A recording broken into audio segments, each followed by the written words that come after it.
আসসালামু আলাইকুম। আমন্ত্রণ গোল্ডেন এজ হোম কেয়ার উত্তর আমেরিকা বাংলা ভিশন সংবাদে আপনাদের সাথে আছি জেবা রহমান।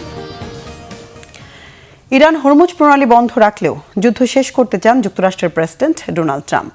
মার্কিন কর্মকর্তাদের বরাতে এই তথ্য জানিয়েছে মার্কিন সংবাদপত্র ওয়াল স্ট্রিট জার্নাল। এদিকে হরমুজ প্রণালী দিয়ে চলাচলকারী জাহাজগুলো থেকে টোল আদায়ের পরিকল্পনা অনুমোদন করেছে ইরানের পার্লামেন্টারি কমিটি। ইরানের জাতীয় নিরাপত্তা কমিশনের এক সদস্য পরিকল্পনা অনুমোদনের বিষয়টি নিশ্চিত করেছেন বলে জানিয়েছে সংবাদ সংস্থা ফার্স। ওমানের সহায়তায় টোল আদায়ের পরিকল্পনা বাস্তবায়ন করবে ইরান। পরিকল্পনা অনুযায়ী যুক্তরাষ্ট্র ও ইসরায়েল সহ ইরানের বিরুদ্ধে নিষেধাজ্ঞা দেওয়া দেশগুলোর জাহাজ হরমুজ প্রণালী দিয়ে চলাচল করতে পারবে না। তবে হরমুজ প্রণালী আংশিক বন্ধ থাকলেও ইরান যুদ্ধ বন্ধ করতে চান মার্কিন প্রেসিডেন্ট ডোনাল্ড ট্রাম্প। জোর করে হরমুজ প্রণালী খোলার চেষ্টা করলে যুদ্ধ দীর্ঘস্থায়ী হওয়ার আশঙ্কা থেকে এমন সিদ্ধান্তের কথা জানিয়েছে ট্রাম্প প্রশাসন। আর ক্ষণে ক্ষণে সিদ্ধান্ত বদলালেও ইরানে হামলা অব্যাহত রেখেছে যুক্তরাষ্ট্র ও ইসরায়েলের যৌথ বাহিনী। ইরাকের 2টি প্যারামিলিটারি ঘাঁটি সহ লেবাননের বিভিন্ন অঞ্চলে হামলা চালিয়েছে। পাল্টা জবাব দিচ্ছে ইরান, লেবাননের সশস্ত্র গোষ্ঠী হিজবুল্লাহ ও ইয়েমেনের হুথি বিদ্রোহীরা।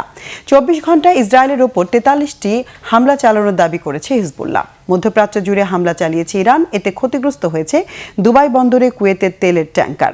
5টি মার্কিন ঘাঁটিতে হামলার দাবি করেছে ইরাকের সশস্ত্র গোষ্ঠী সারায়া আউলিয়া আল-দাম। যুক্তরাষ্ট্রের সামরিক শক্তি বাড়ছে আর ইরানের সামরিক শক্তি কমছে বলে দাবি করেছেন মার্কিন প্রতিরক্ষামন্ত্রী পিট হেগসেথ। ইরান যুদ্ধ নিয়ে এক ব্রিফিংয়ে তিনি দাবি করেন প্রেসিডেন্ট ট্রাম্প এমন সব কাজ করছেন যা এর আগে অন্য কোনো প্রেসিডেন্ট করার সাহস দেখাননি। তিনি দাবি করেন ইরানের সশস্ত্র বাহিনী থেকে ব্যাপক হারে সদস্য পালিয়ে যাচ্ছে। ইরান যুদ্ধ চলছে নাকি থেমে যাবে তা আসছে কিছুদিনের মধ্যেই ঠিক হবে বলে জানান মার্কিন প্রতিরক্ষামন্ত্রী। এদিকে ইরানের সাথে আলোচনার চেষ্টার মাঝেই মার্কিন সেনাবাহিনীর কয়েক হাজার প্যারাট্রুপার মধ্যপ্রাচ্যে পৌঁছতে শুরু করেছে। এরই মধ্যে অন্তত 2500 মেরিন সেনা মধ্যপ্রাচ্যে পৌঁছেছেন। তবে সেসব সেনাদের কোথায় মোতায়েন করা হবে তা সুনির্দিষ্ট করে বলেননি। তবে এই পদক্ষেপ প্রত্যাশিত ছিল। অন্যদিকে ইরান যুদ্ধ ঘিরে এবার যুক্তরাষ্ট্রকে বড় ধাক্কা দিল ইউরোপের দেশ স্পেন।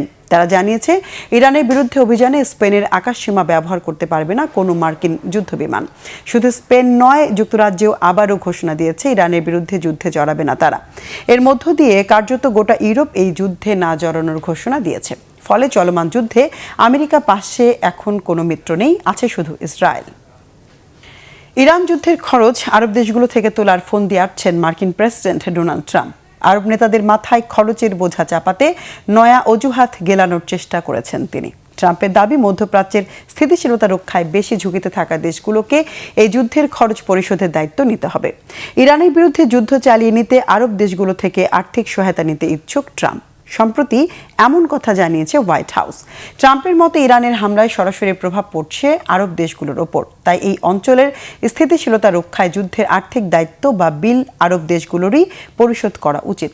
ট্রাম্পের আমেরিকা ফার্স্ট নীতির অংশ হিসেবে তিনি মনে করেন মার্কিন করদাতাদের অর্থ অন্য দেশের সুরক্ষায় ব্যয় না করে সংশ্লিষ্ট দেশগুলো থেকেই তা সংগ্রহ করা উচিত।